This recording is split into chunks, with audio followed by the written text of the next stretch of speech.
امسال یلدا رو جور دیگه‌ای برگزار کردیم.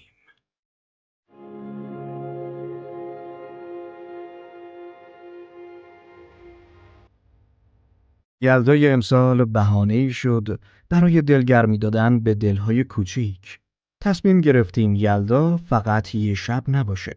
یه بهونه باشه برای کنار هم بودن. رفتیم جایی که شب یلدا یعنی امید. یعنی با هم بودن. فال حافظ گرفتیم. خندیدیم. یه شب ساده اما پر از معنا. یلدا رو با هم تقسیم کردیم. کنار بچه هایی که شب یلدا یه دنیا امید لازمشونه.